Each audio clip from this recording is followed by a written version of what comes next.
Listen humanity అనే గ్రంథాన్ని మనము ప్రతిరోజు చదువుకుంటున్నాం బాబా కృపతో.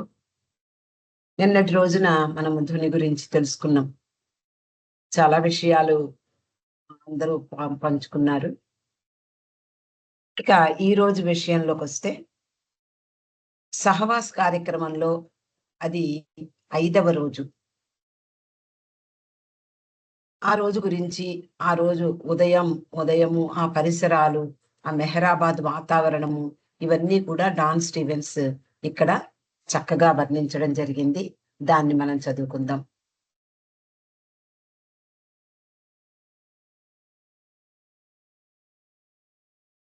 దీని శీర్షిక కన్నీళ్లు, చిరునవ్వులు.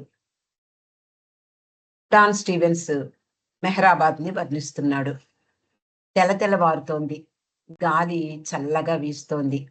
రాత్రి ప్రశాంతత ఇంకా కొండల్లో, కోనల్లో పరుచుకుని ఉంది. ఆ శుతిమెత్తని నిశ్శబ్ద నిశీధి అనే ముసుగు కప్పుకున్న ఆ పరిసరాలలోనికి సహవాసీయులు చేస్తున్న చిన్న చిన్న శబ్దాలు దూసుకు వెళ్ళలేకపోతున్నాయి. ఆ నిశ్శబ్దాన్ని పూర్తిగా చీల్చలేకపోతున్నాయి. ఇంకా పూర్తిగా తెల్లవారలేదు. ముందు రోజు ధుని కార్యక్రమం జరిగింది. అందరూ విశ్రాంతి తీసుకున్నారు. ఆ చల్లని శీతల గాలులు వీస్తుండగా అందరూ ఆదమరిచి నిద్రపోయారు. ఇంకా తెల్లవారుతున్న సమయంలో అక్కడ వాతావరణాన్ని ఆయన వర్ణిస్తున్నాడు.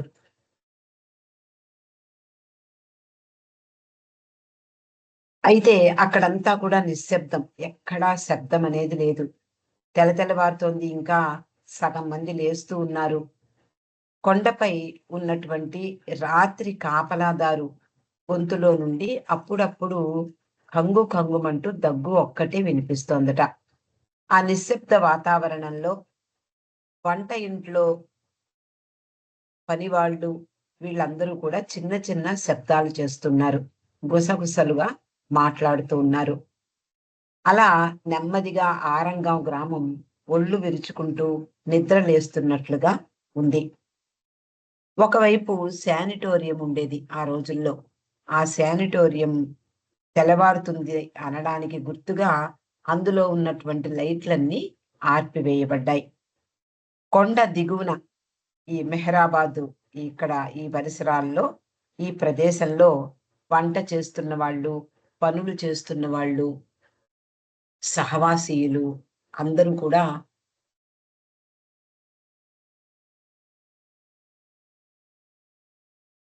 నెమ్మదిగా మాట్లాడుతూ ఉన్నారు.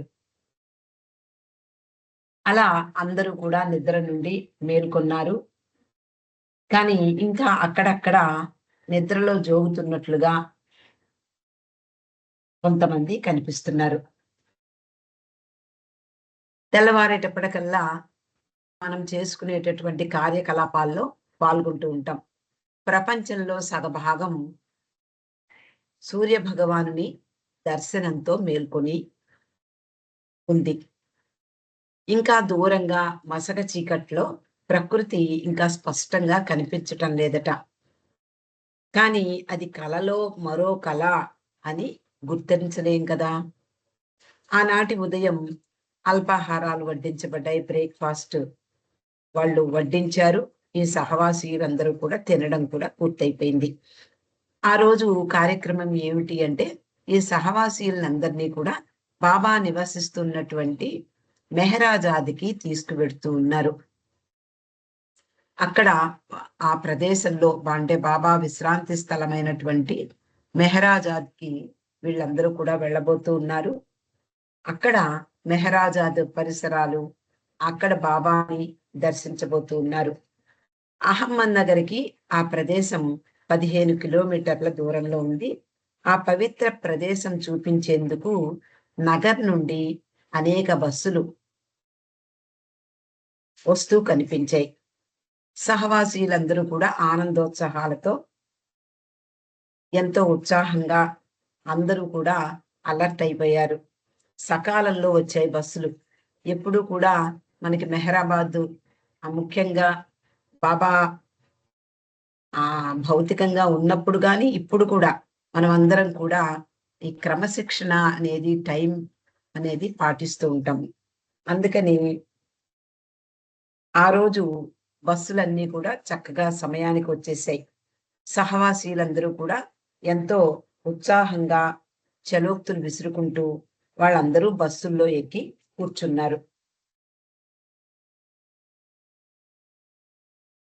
ఇక బస్సులు ప్రయాణం ఎలా ఉందో ఆ రోజుల్లో మనము నిజానికి తొలి రోజుల్లో అంటే 80, 90 ప్రాంతంలో ఎప్పుడు కూడా మెహరాబాద్ వెళ్ళినప్పుడు, అక్కడి నుండి మెహరాజాద్ వెళ్ళినప్పుడు, ఇంకా ఆ సమయంలో కొద్దిమంది మండలి వారున్నారు. ఆ సమయంలో మనమందరం కూడా ఈ అనుభవాలు మనందరం కూడా అనుభవించినవే. ఈయన వర్ణించే విషయాలన్నీ కూడా. నిజానికి ఈ మధ్య కాలంలో మంచి మంచి రోడ్లన్నీ కూడా ఎంతో కంఫర్టబుల్‌గా మనం ప్రయాణం చేస్తూ ఉన్నాము. ఏర్పాటు చేశారు. కానీ ఆ రోజుల్లో మట్టి రోడ్లే ఉండేవి. ఆ మట్టి రోడ్లు రాళ్ళన్నీ పరిచి దాని మీద మట్టి పోసేవారు. ఆ రోడ్ల మీదే ఈ ప్రయాణం సాగేది. రాళ్లతో ఏర్పరిచిన బాటపై అందమైన చెట్లు ఇటు అటు నీడల్ని అందిస్తుండగా దుమ్ము రేపుకుంటూ బస్సులు ప్రయాణం సాగించాయట. నిజానికి ఎప్పుడైనా సరే భారతదేశంలో తెల్లవారేసరికల్లా ముఖ్యంగా ఆ రోజుల్లో కాదు ఈ రోజుల్లో కూడా పని ఉన్న వాళ్ళందరూ కూడా తెల్లవారుజామునే లేవడము, మన పనులన్నీ కూడా చేసుకోవడము జరుగుతూ ఉంటుంది. ఆ రోజుల్లో ఉండే విషయాల్ని ఇక్కడ వర్ణిస్తున్నాడు డాన్ స్టీవెన్స్. అప్పటికే ఎద్దుబళ్ళు, సైకిళ్ళు, కాలినడకన వెళ్ళే బాటసారులతో రోడ్లన్నీ కలకల్లాడుతున్నాయట. ఆ రోజుల్లో ముఖ్యంగా కార్లు, ఆటోలు కాకుండా అందరూ ప్రయాణించేందుకు బస్సులు, లేదా ఎద్దుబళ్ళు, ఎక్కువ మంది సైకిళ్లను, లేదా అనేక మంది కాలినడకన కూడా ప్రయాణం చేస్తూ ఉండేవారు. ఈ విదేశీయులకు ఈ దృశ్యాలన్నీ కూడా చాలా ఆశ్చర్యాన్ని గొలుపుతాయి. ఏమిటి భారతదేశ వాసులు ఎప్పుడు కూడా వీళ్ళు విశ్రాంతి తీసుకోరా? తెల్లవారుజామునే ఏదో పనున్నట్టుగా అంటే ఏదో ముంచుకొస్తున్నట్లుగా అందరూ పనిలో పడతారు అని వాళ్ళు ఆశ్చర్యపోతున్నారట. నిత్యావసరాల కొరకు కొంతమంది వెడుతూ ఉన్నారు. పొలం పనులు చేసుకునేందుకు చాలా మంది పొలాల వైపుగా నడిచో లేదా సైకిళ్ళ మీదో, ఎద్దుబళ్ళ మీదో ప్రయాణం చేస్తున్నారు. కొంతమంది పక్క పక్కనున్న గ్రామాలకు వెళ్ళి వ్యాపారం చేసుకుంటూ ఉంటారు. అలా నిజానికి ఆ రోజుల్లో ఇరుకైనటువంటి రోడ్లవన్నీ కూడా ఆ ఇరుకైన రోడ్లు మరింత ఇరుకగా కనిపించాయి ఈ జన సందోహంతో. పింపల్గాంవ్‌కి సహవాసీలను తీసుకువెడుతున్న బస్సులు ఎదురు వచ్చే వాహనాలను తప్పించుకుంటూ కంగారుగా ముందుకు సాగుతూ ఉన్నాయి. అంటే ఇరుకు రోడ్ల మీద బస్సు ప్రయాణం ఎలా ఉంటుందో కళ్ళకు కట్టినట్లుగా డాన్ స్టీవెన్స్ వర్ణిస్తూ ఉన్నాడు. ఈ సహవాసీయులు బస్సులన్నీ కూడా ఒకదాని వెంట ఒకటి ప్రయాణం చేస్తూ ఉన్నాయి. కానీ అదే సమయంలో ఎదురు వచ్చే వాహనాలు కూడా ఉంటాయి. నిజానికి ఆ రోజుల్లో రోడ్లన్నీ కూడా ఒకే ఒక బస్సు లేదా ఒకే ఒక వాహనం వెళ్ళేటటువంటి వెడల్పు మాత్రమే ఉండేది. ఎదురుగా వచ్చిన బస్సులు తమకు దారి ఇవ్వాలని డ్రైవర్లు హార్న్ గట్టిగా మోగిస్తున్నారు. అంతే కదా! ఎప్పుడైనా ఇరుకు రోడ్ల మీద ప్రయాణం చేసేటప్పుడు ఈ ఈ విషయాలే మనం చూస్తూ ఉంటాం. ఎదురుగా వచ్చే డ్రైవర్లు గట్టిగా హార్న్ మోగించడము, హ్మ్, తామే ముందుకు వెళ్ళిపోవాలని, ఎదుటి వాళ్ళు సందు ఇవ్వాలని కోరడము ఇవన్నీ స్ కామన్‌గా మనకు కనిపిస్తూ ఉంటాయి. నిజానికి ఆనాడు భారతదేశంలో రోడ్లన్నీ ఒక్క వాహనం మాత్రమే వెళ్ళగలిగేంత వెడల్పు కలిగి ఉండేవి. అందువలన ఎదురు వచ్చే వాహనాలతో ఎప్పుడూ కష్టాలే. ఒక డ్రైవరు తన బండిని కాస్త పక్కకు మళ్ళించినా ఎదురు వచ్చే వాహనం క్షణం కూడా ఆలోచించకుండా నేరుగా ముందుకు సాగిపోతుంది. అంటే ఏమాత్రం సందు దొరికినా వాళ్ళ దారిలో వాళ్ళు వెళ్ళిపోవడానికే ప్రయత్నం చేస్తూ ఉంటారు. అలా ఉత్సాహంతో, ఉద్వేగంతో డ్రైవర్లు రోడ్లపై ఆడుకుంటూ ఉంటారు.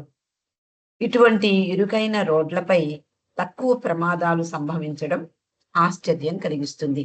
అంటే చిన్న రోడ్లు అనేటప్పటికల్లా చాలా జాగ్రత్తగా నడపడం అనేది జరుగుతుంది. వెడల్పైన రోడ్లు స్వేచ్ఛగా ముందుకు సాగిపోతూ ఉంటాయి.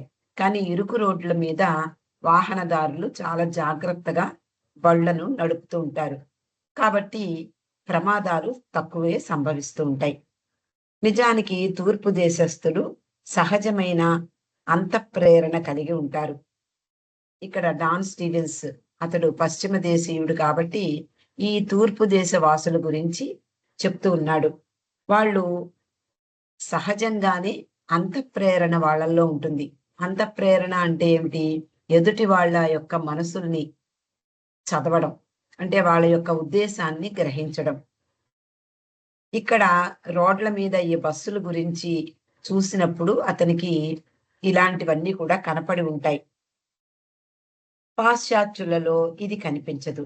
2 వాహనాలు ఎదురెదురుగా అత్యంత సమీపంలోకి వచ్చినప్పుడు ఒకదానినొకటి ఢీకొంటాయేమోనని భయం కలుగక మానదు. ఆ సమయంలో ఏదో రకంగా ఎదుటి డ్రైవరు మనోభావాలు గ్రహించి ఎవరి బండి ముందుకు సాగాలో నిర్ణయిస్తారు. అంటే ఎదురెదురు బళ్ళు, అంటే ఎదురెదురు వాహనాలు కానివ్వండి, ఎదురెదురు బస్సులు ఒకదాన్నొకటి ఢీకుంటాయేమో అన్నంత దగ్గరగా వచ్చేస్తాయట. అప్పుడు ఎదుటివాడు ముందు పెడతాడా, నాకు దారిస్తాడా, ఇలా వీడు ఆలోచిస్తాడు. అలాగే ఎదుటి బస్సు డ్రైవర్ కూడా అదే ఆలోచనలో పడుతూ ఉంటాడు. అందువలన వాళ్ళ వాళ్ళ ఆ కామన్ థింకింగ్ అనేది ఉంటుంది.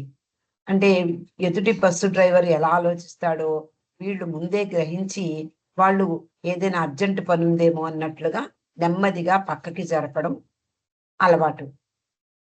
అలా ఎదుటి వారి భావ తీవ్రతను అంచనా వేస్తూ ఉంటారట. అలా డ్రైవర్లిద్దరూ ఒకరినొకరు తీసిపోకుండా సంయమనంతో వ్యవహరిస్తూ వాళ్ళు ఒకళ్ళకొకళ్ళు దారి ఇచ్చుకుంటూ ఉంటారు. ఒక్కొక్కసారి చివరి క్షణం వరకు ఈ మనోభావాల అంతర్నాటకం అంతం కాదు. నిజానికి ఇరువైపుల వారు సమబుద్ధి కలిగిన పోటీదారులే. ఎవరికి ఎవరు తీసిపోరు. ఎవరైనా సరే ఎదుటి వాళ్ళే మనకు దారి ఇవ్వాలి, అప్పుడు మనం ముందుకు వెళ్ళిపోతాము అని ఆ భావనలు ఉంటూ ఉంటారు. అలాగే ఇటువైపు ఉన్నటువంటి డ్రైవర్ కూడా అలాగే ఆలోచిస్తూ ఉంటాడు. కానీ ప్రమాదం అంచున ప్రయాణిస్తున్నటువంటి ప్రయాణికులకు మాత్రం ఎప్పుడూ భయమే, ప్రాణ సంకటమే. ఎప్పుడేం జరుగుతుందో అని భయపడుతూ ఉంటారు. అటువంటి సమయంలో డ్రైవర్తో కలిసి ప్రయాణికులు కూడా ఎదురుపడినటువంటి వాహనాల్లో ఉండేటటువంటి వాళ్లపై తిట్ల వర్షాలు కురిపిస్తారు. కానీ భారతదేశంలో ఇతర ప్రాంతాలతో పోల్చి చూసినప్పుడు పింపల్గాం బస్సు ప్రయాణం సులభమనే చెప్పాలి. అప్పుడప్పుడు ఎదురు వచ్చే బస్సులు, లారీలు పోటీ పడినప్పుడు చివరి క్షణంలో రోడ్డు నిబంధనలను పాటించని వెదురులేని ఎద్దుబళ్ళు అడ్డంగా తిరిగినప్పుడు కంగారు పడడం తప్పదు. ఇలా ఎదురెదురు బస్సులతోటే వాళ్ళు సంకట పరిస్థితిని ఎదుర్కొనే సమయంలోనే ఈ ఎద్దుబళ్ళు వాటికేమీ తెలియవు. రోడ్డు రూల్స్ ఇవేమీ తెలియవు. కాబట్టి ఒక్కొక్కప్పుడు అడ్డంగా తిరిగిపోతూ ఉంటాయిట. అప్పుడు సడన్ బ్రేకులు వేయడము, భయపడడము కూడా జరుగుతూ ఉంటుంది. కానీ ఆ రోజు అది ఒక మహత్తరమైనటువంటి విశేషమైన రోజు. వారందరూ బాబాకు సంబంధించిన పవిత్ర స్థలమైన మెహరాజాద్ దర్శించే యాత్ర. అందువలన ఆ ప్రయాణం ప్రయాసగా అనిపించలేదు. ప్రతి ఒక్కరూ, అంటే బాబా సహవాసానికి వచ్చినటువంటి వాళ్ళందరూ కూడా మెహరాజాదు చూడడం అనేది వాళ్ళకి ఒక అపురూపమైనటువంటి కానుక. ఆ రోజు బాబా వాళ్ళందరినీ మెహరాజాద్ రమ్మన్నారు. వాళ్ళందరూ ఉత్సాహంగా బస్సుల్లో బయలుదేరుతున్నారు. అలా వెడుతూ ఉండగా జరిగినటువంటి విషయాలన్నీ కూడా ఇక్కడ డాన్ స్టీవెన్స్ పొందుపరిచాడు. ఇక పింపల్గాం 2-3 మైళ్ళు మాత్రమే ఉంది. అక్కడ ఆ రోజుల్లో ఒక చిన్న సెలయేరు పారుతూ ఉండేది. దాన్ని నెమ్మదిగా అంటే ఆ నీళ్లల్లోంచి ఈ బస్సులు ప్రయాణం చేయాలి. అందువలన బస్సులన్నీ కూడా వేగాన్ని తగ్గించి నీటి పొర అడుగున గల రాతి నేల మీదుగా దారి చేసుకుంటూ నెమ్మదిగా ముందుకు సాగుతూ ఉన్నాయి. అప్పుడు హడావిడి పడితే కుదరదు. ఎందుకు అంటే బస్సు ఆ నీటి అడుగున ఉన్నటువంటి రాళ్ల మీద నెమ్మదిగా ప్రయాణం చేస్తూ ఉండాలి. లేకపోతే ఆ ఇరుసులు విరిగిపోయే ప్రమాదం ఉంది. అందుకని డ్రైవర్లందరూ కూడా అప్రమత్తంగా, జాగ్రత్తగా ముందుకి నడిపిస్తూ ఉన్నారు. నీటి ప్రవాహ వేగానికి ఆ రాళ్ల మధ్యలో గోతులు కూడా పడుతూ ఉంటాయి. ఆ గోతుల్లో బస్సు చక్రాలు పడితే ఇరుసు విరిగే ప్రమాదం కూడా ఉంది. అందువలన అందరూ జాగ్రత్త పడుతూ ప్రయాణం సాగుతోంది. అలా ఆ ఏరు దాటి బస్సులు చిన్న అడవి గుండా ప్రయాణించి పింపల్గాం చుట్టూ ఉన్న పొలాల మధ్య సాగాయి. ఆ గ్రామం కుడివైపున ఉంది. బస్సులు ఎడమ వైపుకు తిరిగి పూరి గుడిసెలు, చిన్న చిన్న కట్టడాలు ఉన్న సందులోకి తిరిగి నిలిచాయి. మనం ఎప్పుడూ కూడా మెహరాజాద్ వెళ్ళేటప్పుడు ఇవన్నీ కూడా మనకి అనుభవమే. ఇది మెహరాజాద్ వెనుక భాగం. అక్కడ నుండి చూస్తే మధ్యలో నిలబెట్టిన నీలిరంగు బస్సు కొంత భాగం విచిత్రంగా కనిపిస్తోంది. అక్కడ చిన్న చిన్న కట్టడాలున్నాయి. కొన్ని పడక గదులున్నాయి. కొన్ని సామాను వేసే గదులు కూడా నిర్మించారు. వాటిని ఒక్కసారి చూస్తే అర్థం కావు. కాబట్టి మనం కూడా ఎప్పుడూ వెడుతూ ఉండే వాళ్ళమైనప్పటికీ కూడా కొంత కన్‌ఫ్యూషన్ ఉంటూ ఉంటుంది. అక్కడ మండలి వారితో కలిసి బాబా ఈ సహవాసీయుల రాకకై ఎదురు చూస్తూ ఉన్నారు. బస్సులలో దిగి బాబా వద్దకు వాళ్ళందరూ కూడా చేరుకున్నారు. బాబా అందరినీ ఆప్యాయంగా పలకరించారు. తర్వాత వారికి అక్కడి ప్రదేశాలు, కట్టడాలు, నివాస గృహాలు చూపించడానికి బాబా ముందుకు సాగుతున్నారు. బాబా వెనకే ఈ సహవాసీయులందరూ కూడా ఒక వరసలో వెడుతూ ఉన్నారు. ఆ వరస ఎలా ఉందిట? మెలితిరిగిన పాములాగా సాగుతోందట. అలా బాబాను ఆ సహవాసీయులందరూ కూడా అనుసరిస్తున్నారు. అక్కడ 2 కట్టడాలు ఉన్నాయి. మట్టిపూత పూయబడిన తడికెలను గోడలుగా అమర్చి 2 అంతస్తులు నిర్మించారు. దాని చుట్టూ చక్కగా పెంచబడిన తోట చూడముచ్చటగా ఉంది. ఆ తోట చూసిన వారికి ఒక ప్రత్యేకత కనిపిస్తుంది. అందులోని ప్రతి మొక్క, ప్రతి చెట్టు, ప్రతి పొద దేనికది ప్రత్యేకతను చాటుకుంటూ ఉన్నాయి. ప్రతి చెట్టు అందంగా, ఏపుగా, గుజ్జుగా పెరగడమే కాక తోటంతా ఏదో వింత సౌందర్యంతో అలరారుతోంది. ప్రధాని వసతి గృహాలలో పెద్ద గృహంలోకి బాబా సహవాసీయులతో పాటు ప్రవేశించారు. అది విదేశీ పద్ధతిలో చక్కగా నిర్మించబడి ఉంది. నిరాడంబరంగా, చల్లగా, అందంగా, పొందికగా ఉండి చూపరులను ఇట్టే ఆకట్టుకుంటోంది. ఇక్కడే బాబా రాత్రి సమయాలలో విశ్రాంతి తీసుకుంటూ ఉంటారు. ఈ ప్రదేశం సాధు పుంగవులుండే పవిత్ర ప్రదేశంతో పోలిక లేనప్పటికీ ఇంతకంటే చక్కని ఆహ్లాదకరమైన నివాసయోగ్యమైన ప్రదేశం ఉంటుంది అంటే ఎవ్వరూ నమ్మలేరు. అంటే సాధు పుంగవులు ఉండేటటువంటి ఆశ్రమాలు మనం చూస్తూ ఉంటాం. చాలా పవిత్ర ప్రదేశాలుగా అవి కనిపిస్తూ ఉంటాయి. అక్కడ అందరూ కూడా ఉండే వాళ్ళందరూ కూడా సన్యాసులు, ఆల్మోస్ట్ స్త్రీలు సాధారణంగా ఉండరు. అలాంటి ఆశ్రమాలతో దీనికి ఏమాత్రమూ పోలిక లేదు. కానీ ఎంతో అందంగా, పొందికగా, పవిత్రంగా కనిపిస్తోంది అందరికీ. అక్కడ నివసించడానికి అనువుగా ఉండే ప్రాథమిక అవసరాలు మాత్రమే అమరి ఉన్నాయి. చూసిన వారు అక్కడి చక్కని మానసోల్లాసంతో ఉత్తేజభరితమైన పరిపూర్ణ జీవితం ఊహించగలరు. ఇదే బాబా అంటే. అంతేకాదు ఆయన ప్రేమ మాధుర్యంతో అందరి హృదయాలను నిండిపోతాయి. ఇక ఆ ఇంటి అలంకరణ గురించిన అవ వివరాలు అవసరం లేదు అంటున్నాడు డాన్. దానికంత ప్రాధాన్యత లేదు. ఎందుకంటే అక్కడి ప్రశాంత వాతావరణమే చాలు విశ్వాసం నింపుకుని హృదయాలు వికసించడానికి. చాలా కాలంగా కదలిక లేని మానవ ఆత్మలు తిరిగి పనిచేయడం ప్రారంభించాయి అనే భావన కూడా కలుగుతుంది. మానవుల కలతలు, చింతలు లోలోపల నుండి దొలిచివేసి, తొలగింపజేసి, తేలికపడేలాగా చేస్తాయి. ఆ పరిసరాలన్నీ కూడా ఆ ఒక్కసారి మనం వెడితే చాలు మనలో ఉండేటటువంటి కలతలు, కల్లోలాలు, చింతలు ఇవన్నీ కూడా లోపలి నుండి పూర్తిగా పెకిలించి వేయబడతాయా అన్నట్లుగా ఆ ప్రదేశం అంతా కూడా అలరారుతోంది. అలా అక్కడి ప్రశాంత వాతావరణంలో సహవాసీయులనే జనప్రవాహం రెండవ గృహాన్ని సందర్శించింది. అక్కడ అనేక సంవత్సరాలుగా పాశ్చాత్య స్త్రీలు నివసించారు.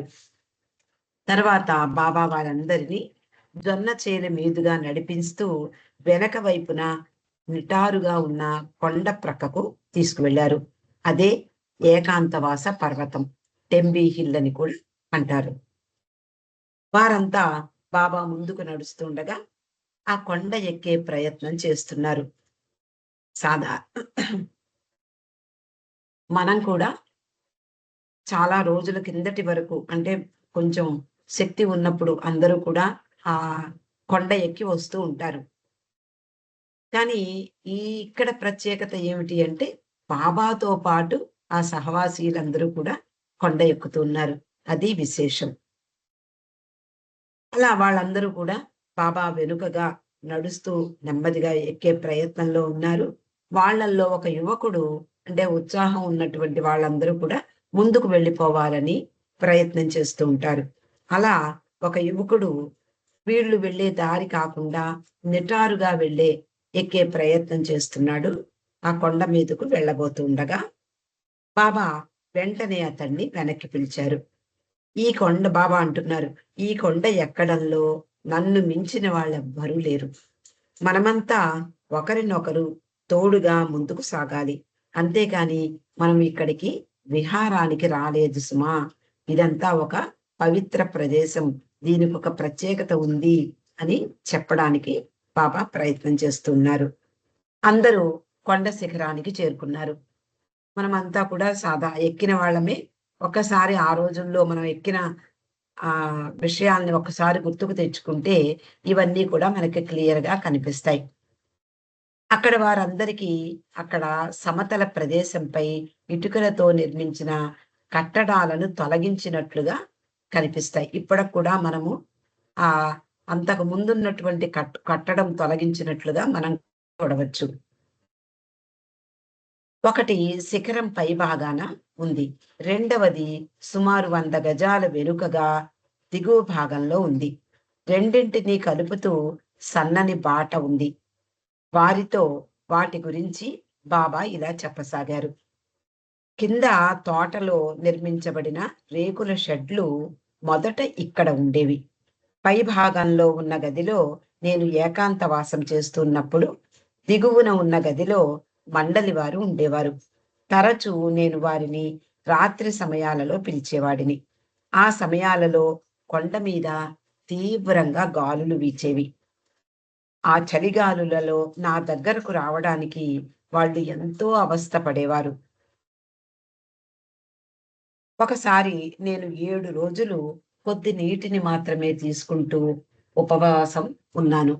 అనేక రోజులు ఉపవాసంతోనే ఏకాంతవాసం కూడా చేశాను. 1947వ సంవత్సరం ప్రాంతంలో నేనా విధంగా గడిపిన జీవితం ఇతర ప్రదేశాలలో 6 నెలల కాలం పాటు చేసిన ఉపవాస ఏకాంతవాసాలకు సమానం. బాబా చేసినటువంటి ఆ విశ్వ కార్యంలో భాగంగా ఆయన ఆ టెంబీ హిల్ అంటే ఏకాంతవాసం కొండ మీద ఆ రోజుల్లో నిర్మింపబడినటువంటి చిన్న చిన్న రేకుల షెడ్లల్లో ఒక దాంట్లో మండలి వారు ఉండేవారు. ఒక దాంట్లో బాబా ఏకాంతవాసం చేసేవారు. రాత్రి సమయాలలో మండలి వారిని పిలిచినప్పుడు వాళ్ళ అవస్థ వర్ణనాతీతం.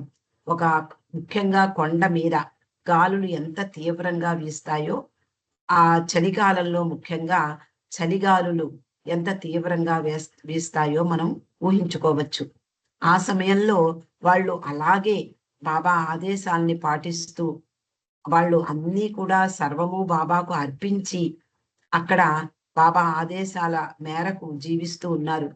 అటువంటి వాళ్ళు ఎంత కష్టమైనా బాబా పిలిచిన వెంటనే ఆయన దగ్గరకు హాజరయ్యేవారు. దాన్ని వర్ణిస్తూ బాబా అంటున్నారు, ఇక్కడ నేను అనేక రోజులు ఉపవాసంతోనే ఏకాంతవాసం చేశాను.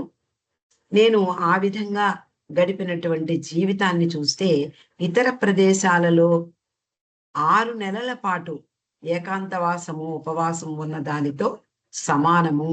నేనిక్కడ చేసినటువంటి పని అని చెప్తున్నారు.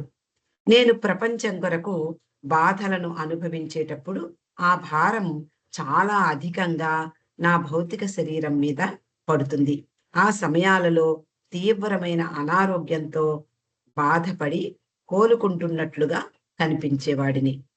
ఇలా బాబా ఆ రోజు సహవాసీలందరికీ కూడా ఆ ఏకాంతవాసం కొండ మీదకు తీసుకువెళ్ళడమే కాకుండా, అక్కడ ఉండేటటువంటి ఆ పవిత్రమైన ప్రదేశాన్ని గురించి చెప్తున్నారు. ఆయన చేసినటువంటి ఏకాంతవాసము, ఉపవాసాలు ఇవన్నీ కూడా ఇతరమైనటువంటి ప్రదేశాలలో 6 నెలల పాటు చేసిన దానితో సమానము అని కూడా బాబా చెప్తున్నారు. మిగిలిన విషయాలు రేపు చదువుకుందామండి. అవతార్ మెహర్ బాబాకి జై.